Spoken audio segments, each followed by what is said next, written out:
Everybody, welcome to another episode of Life Talks. Today I have an FOE man. I've interviewed a few FOE guys in here. If you're not familiar, it's Fraternity of Excellence. Today I have Jeff Higgins. Jeff, thanks for joining me, bro.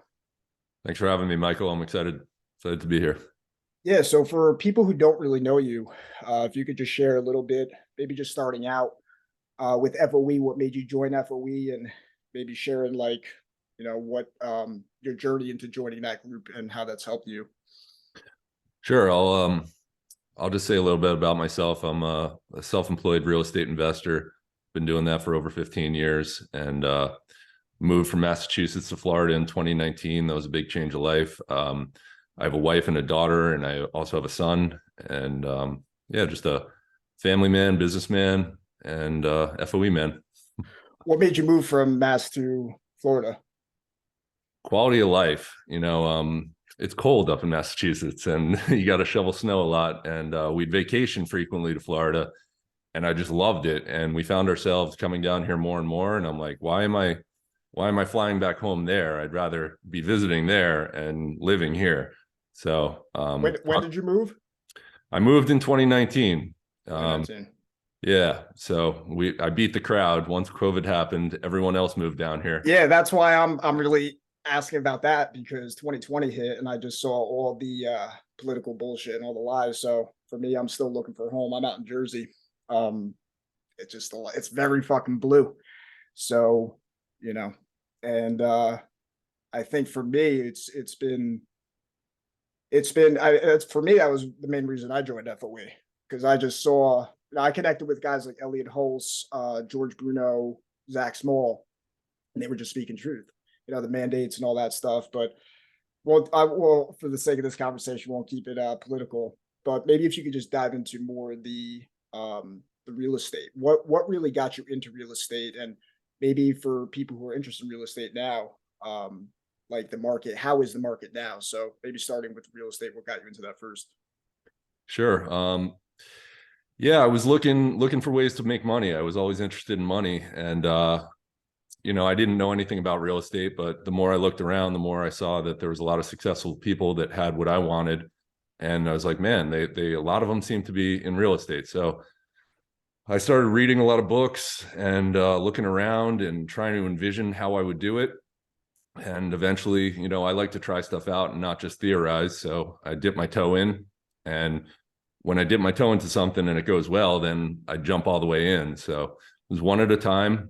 I got started. I bought a house in 2006 to flip, and that didn't even go all that well. I think I broke even on that one. And then I did another, and maybe made a small profit.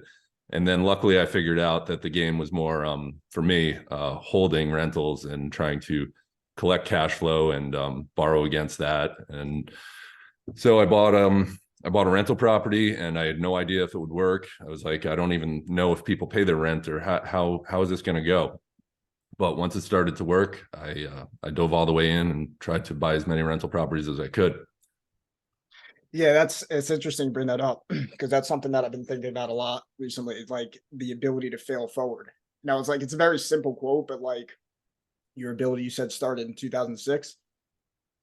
That was the first house I bought. First house, right? And you said you broke even. So, just starting it out, just getting into the arena. And then where from there was it the rental? Was that your first like big win with real estate, or when did you start to really see like momentum in that? Like how many years did it take before you started? Sure.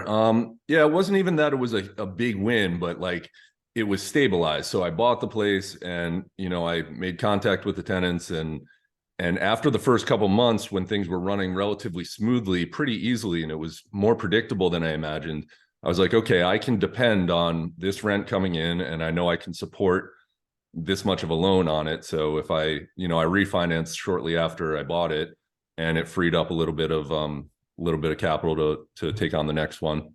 So it was as soon as I saw it was working, that I was safe doing it relatively, then I was able to move forward. How did you navigate with 2008?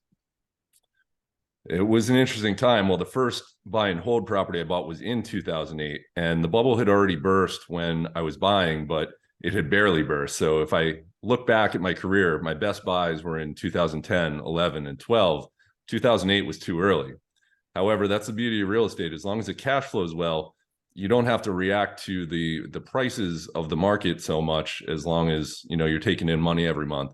So 2008, while it was too early of a buy, it prepared me for the really good buys of 2010 and 11, because I already knew how to manage the properties. And then as they became very, very good deals and very attractive, I was able to recognize that and go as hard as I could. You talk about the quadrant. What is, I mean, for me, this is all new to me, so I'm like a learner here. What is the quadrant? I'm not an expert on the quadrant. I did read Kiyosaki's books back in the day, Rich Dad Poor Dad, and he has a book called Oh, that's from that. The Cash Flow Quadrant is another book of his. It's just a way of looking at your income in different ways. You know, your W-2 employee versus your investment income, and I can't even explain it all that well, unfortunately. Yeah. No, I've seen you post it a few times, so I ask. So what would you say to people who are just starting out? You know, especially now with all the uncertainty and doubt, I feel like there's opportunities in these situations. But what would you say for now, people who are starting? And I'm also learning from this too, right? So what would you say for now, people starting in real estate, you know, best place to start? Well, people ask me that all the time, definitely a couple times a week. And I always say it starts by learning your local market. So, you know, if you live in San Francisco, I apologize because it's probably not going to work. But most of the country, if you look around where you live, start to understand what houses will rent for, and really know that, you know, I know that this 3-bedroom, 1-bath, single family house will rent for $2,200 a month. And once you understand what you're going to get in rent, then when prices become appropriate, you're able to buy the place because you know what your cash flow will be. So it really starts with a lot of research, and you have to work at it. You know, you want to go to open houses and just look at places, and you see what's selling for, and you're reading and you're observing the market. And then you do eventually have to take a step. You know, you don't want to be looking forever. You don't want to be thinking about what's going to happen in the market too much, because it's harder to predict than it looks. For me, I'm a cash flow based investor. I'm not really looking for appreciation. Appreciation's nice, but I need to have the cash flow. So cash flow is more predictable. Once you understand rentals and rental rates, you're able to buy a place that, even if the price goes down, like I did in 2008, I'm able to hold on for a really long term because I'm happy with the monthly cash flow. Yeah, I mean, it makes sense. Yeah. Where would you say now would be good places for people to, like, what are the states that you're looking at now, as far as like where would be good place? Because and this is actually just a more personal question, but where would be a good place to go? I mean, like Florida obviously was your decision, 2019, but what are some other states that you think are good areas where real estate is a good investment right now? So I don't even really do that. I buy places within 30 minutes of my house, Where you are. where I'm living. So like I built up my Massachusetts portfolio when I was living in Massachusetts. And since I moved to Florida, I built that up here. Out of state investing, people can do it, but I'm a hands-on guy. I self-manage all my properties. I still self-manage my properties in Massachusetts through relationships with contractors that I developed over time.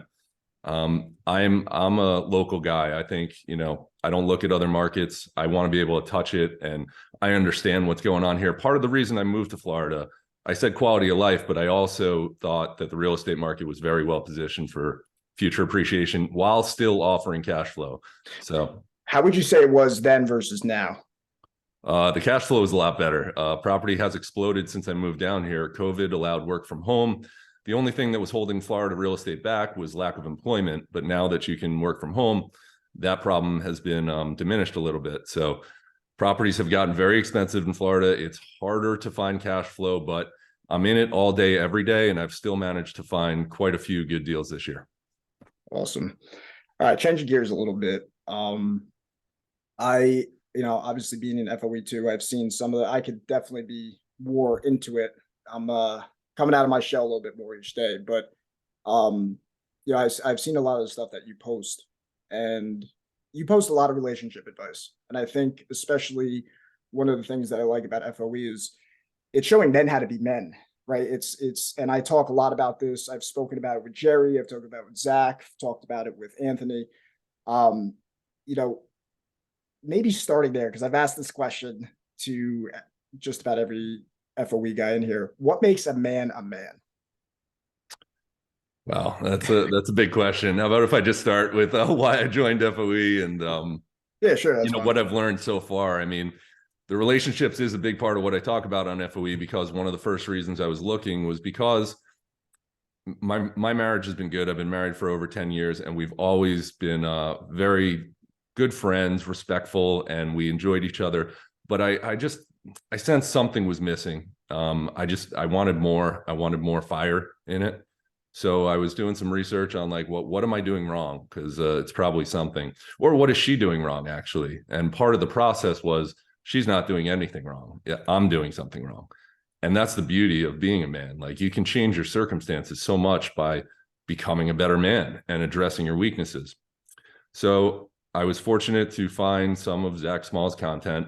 And I really couldn't say enough about Zach as a men's coach and how much he's done for me. And being in a group with him, FOE is this amazing thing. You can pay a coach to give you advice, and it might help you, but it's going to be generic advice.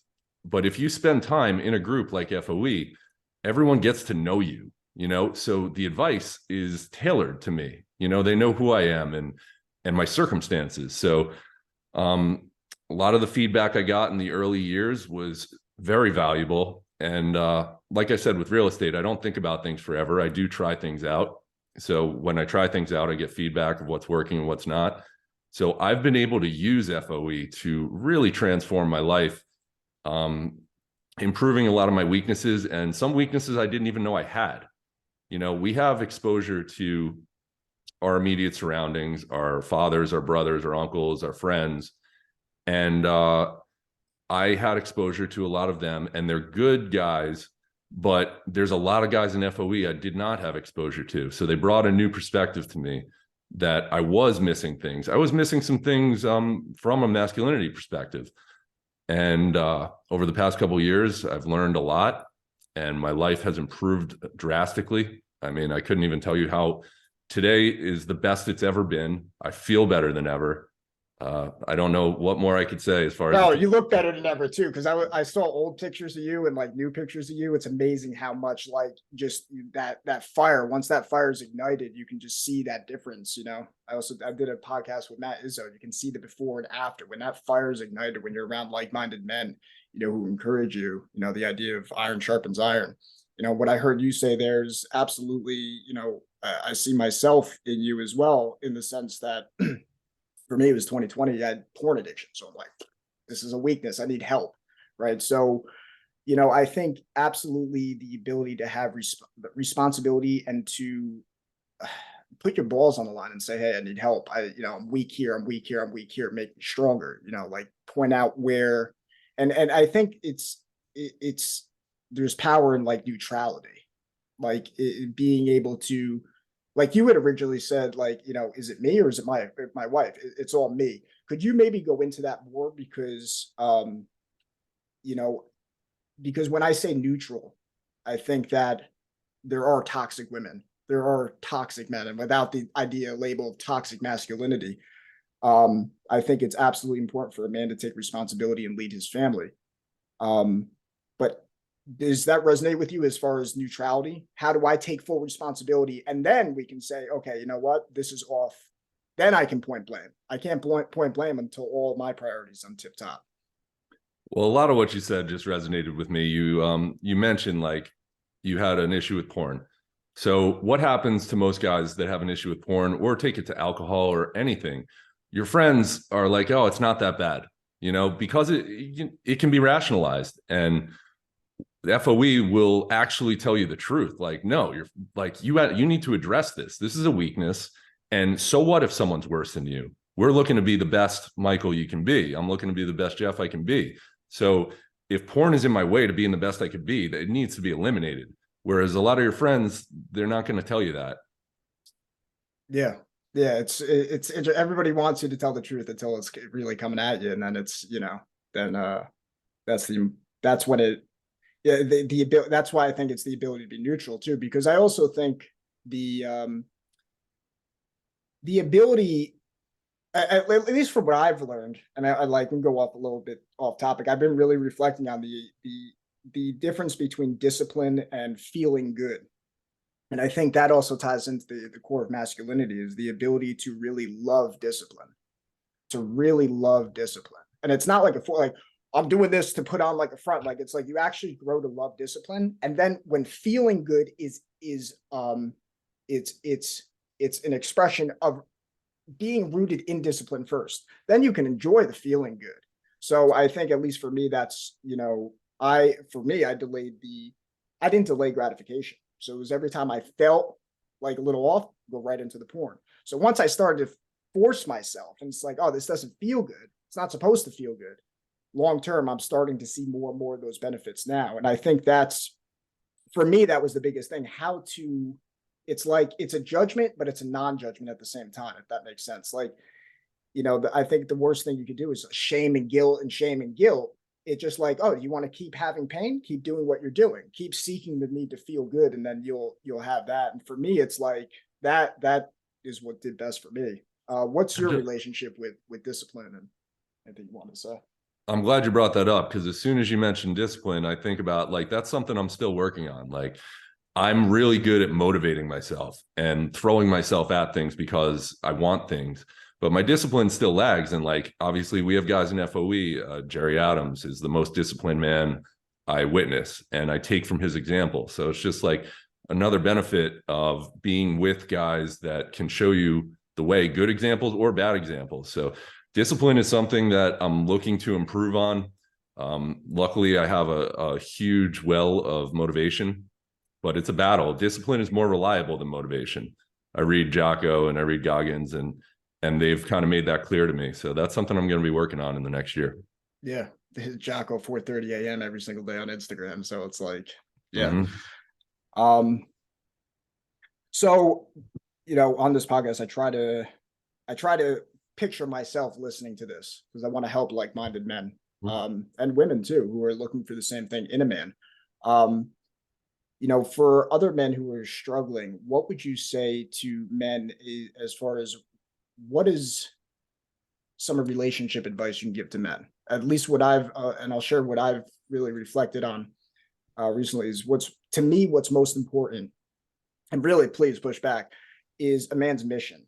And when the man's mission is clear, he is effectively leading the woman in his life. And the more that mission includes his wife. It's not like, oh, I don't care about you. It supersedes that, because when that's the driving force, then you can truly be a leader. But if it's just about pleasing her, happy wife, happy life kind of mentality, you end up suffering, because you always have to make sure that again, it goes back to feeling versus discipline. It's discipline also, it bleeds into all aspects. That's why I've really, really resonated with that message so much recently. But if you could, maybe share what your view on that, what is the, for lack of a better word, hierarchy, what should a man's focus be on in a relationship? And, how does that tie in, and any advice you would give for other like-minded men? 100% mission is extremely important, but it does sound vague when someone just says you got to have a mission, so you have to, it's an individual thing. You really have to know yourself. You have to look at yourself honestly. Happy wife, happy life is terrible for guys that fall for it.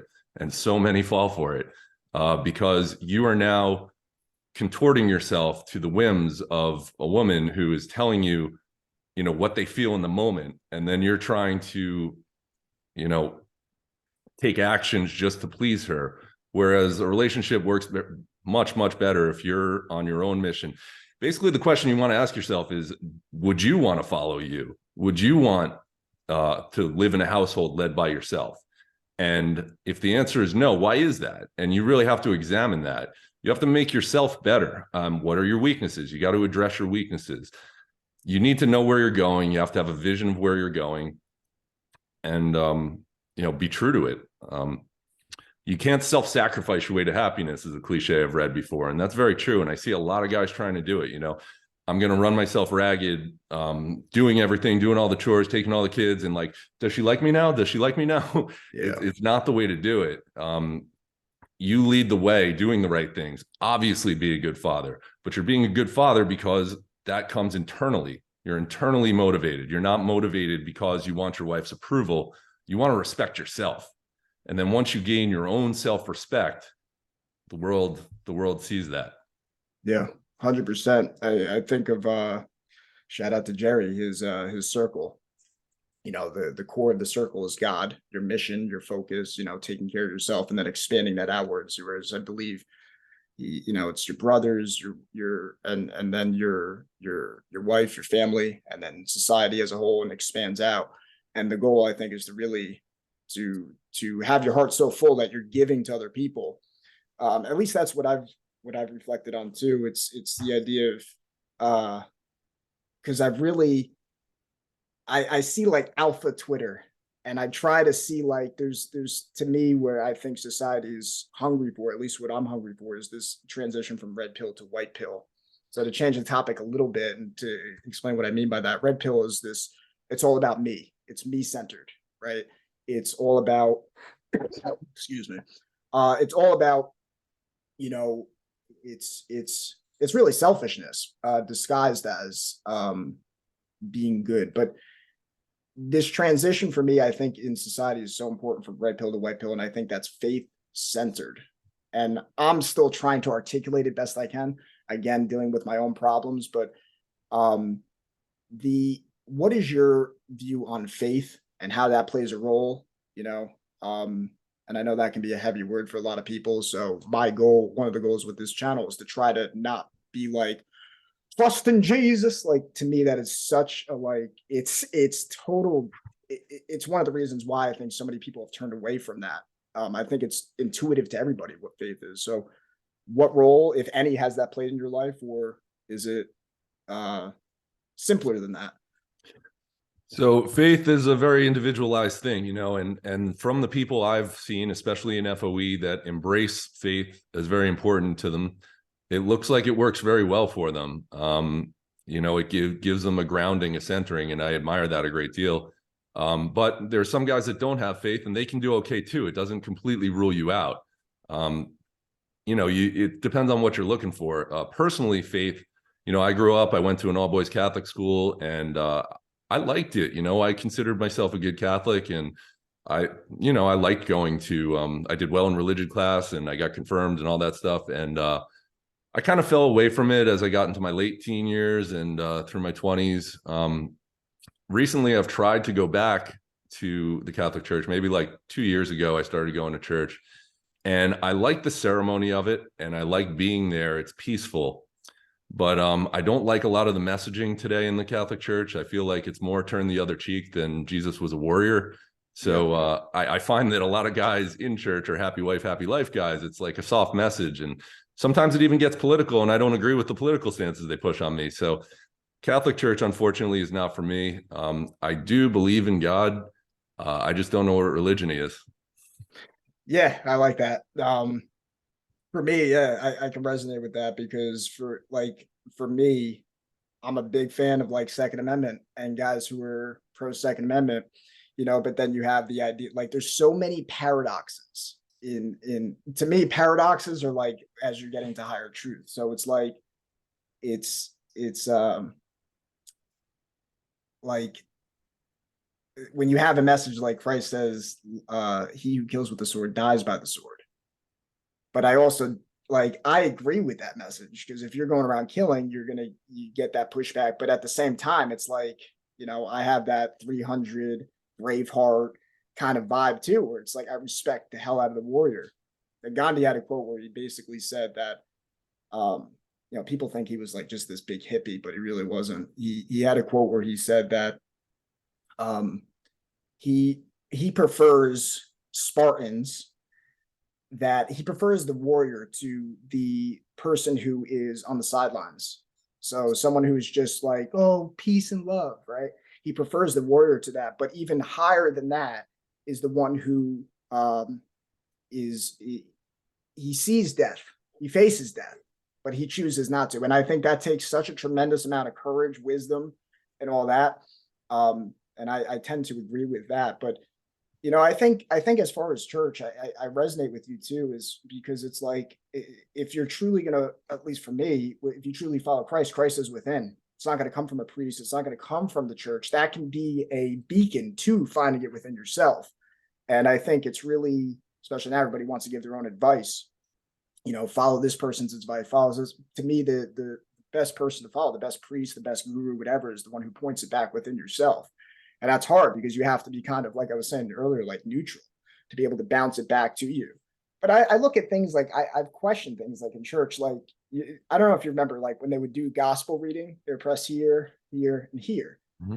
When I got older, I looked at that and I'm like, oh, that makes sense, because think about how many people are thinking one thing, saying another thing, and feeling another thing. How many people are fully in alignment? That, to me, that's the Holy Spirit, right? Like, but if you really think about it, how many times we think one thing, we say another, we feel a third thing, and now we have the whole world reflecting that back to each other. And it's like, we're so disconnected. So to me, faith is having that integrity when you're in alignment. And when you're truly in alignment, like, I feel like some other power takes over. But I don't want to rant here. Any thoughts on that? That's good. On our mind, on our lips, and in our hearts, I believe they used to say. Yeah. Cross. Yeah, it makes sense. I mean, it's a grounding thing that you can keep coming back to. And like, you look at yourself and am I straying from what I'm trying to do? Take it back. Is it in my mind? Am I speaking, my faith? Is it in my heart? Is this guiding my actions? So I think it's a good ritual. Yeah. Yeah. But like, no one ever taught me that. It was just like, oh, open the book. And like, it's just, I resonate most with like homily when, there would just be free talk on things like that. To me, that was like the most realist moment. Everything else was a lot of ritual. But anyway, so maybe if we can bring it back to FOE and my favorite topic. Yeah. Well, actually, you got an FOE flag I see there in the back. That's FOE, right? Sasquatch. It's such a nice piece of art. I love it. Where'd you get that? Who made that? Sasquatch Flags, Ken Galini. He's a member of FOE, and he makes some really high quality stuff. Shout out. That looks awesome. So anything else that you wanted to say on FOE as far as, promoting it and, any other things that people you've met or other things that you've really found value in? Because I think it will help a lot of people. FOE is unbelievable to me. It's amazing to me. There's about 160 members right now, and I just don't understand why there's not 20,000 personally, just because I meet a lot of guys, I interact with a lot of guys. I coach youth sports and I talk to the other fathers, or I play hockey and I talk to the other guys in the locker room. There is not a man I've met in the last year that would not benefit in some way from joining the group. Guys that either have it all together seemingly, or guys that are completely, out of focus, because we all have weaknesses and you can address your weakness. There's different subjects, different channels, different experts, different conversations. So if you come in there with the idea of, I'm going to be open and I'm going to show you who I am and what I'm working for and where I want to go, it's an incredibly valuable tool. Now, I believe in 5 years from now, online groups will be far, far more popular, but there still is a little bit of a hurdle. People don't understand, like, oh, you're going to join an online group and Zoom with a bunch of other guys. Even though we've been doing it for years, it's still a little bit, people don't understand it. But I'm really hoping it catches on, because I know the world would be a better place if more of the guys I met had what I have in FOE. Yeah, well, maybe we could just end on that too. Is what is that what men are missing now? Is it camaraderie? Is it like-minded men? Because, I look at like the military now and it's like all the political correctness, is this where we're headed to? It's like, to me, it's like when you would join the military, it was like, it kind of seems like that in a sense, because it's like, it's about protecting, it's about, honoring your country. It's about, having values that you live by. These are things that we should have. And now it's like becoming all politically correct. And it's Elliot Hulse speaks on that too. I'm not sure if you're familiar with him, but he speaks on this idea of like, men need ritual. They need to be able to, that's why I made the series Born Again Men, because that's my goal, is to grow being born again, shedding that weakness, as you had said, right? And that as you do that, you are able to really lead. We should be a country of leaders, right? But anyway, any thoughts on that? Yeah. Every day we're being misled by so many voices. I mean, the media is misleading us, and then people, who listen to the media, it gets ingrained in them. So they start misleading you because they think it's right. They're not doing anything wrong in many cases, but they don't know what's right. So you need to deliberately tune it out. There's so much noise and it's hard to tune out, but you need to tune out what's not true and you need to look for what's true. And I think our group has a really good foundation of guys that look for the truth and they don't just believe what they're told. I mean, we could set examples, the food pyramid and people's diets in general. You just look around and you see the physicality of men today. It's not a pretty picture. Alcohol and porn is acceptable. Big pharma, take this pill, it'll fix it. I was getting there, that's one of the biggest ones, but there's so many lies out there. And if you don't find the truth, eventually you're going to start believing the lies because it's all you hear. So you need to deliberately seek out the truth and reject the lies. Yeah, well said. You are now on social media. Where can people find you? So yeah, social media is something that does not come naturally to me, but I'm finally realizing that I need to get out there and speak a little bit. So I'm at Jeffrey Higgins on Twitter, at Jeff Hig on Instagram, and you can find me in FOE. I mean, I think the price of FOE is worth it just to talk to me personally. I mean, I'll tell you about real estate, I'll tell you about relationships, but the fact that you can get access to coaches like Zach Small and Anthony Miglerino and so many others, it's truly the best value I know of. Like you could not spend a better dollar. So get in there now. Yeah, people who really appreciate when you win, they win. It's such a rare message, especially with keeping up with the Joneses. I win, you lose it's not sustainable. So hell yeah. thanks for coming on, brother. It was great. Thank you, Michael.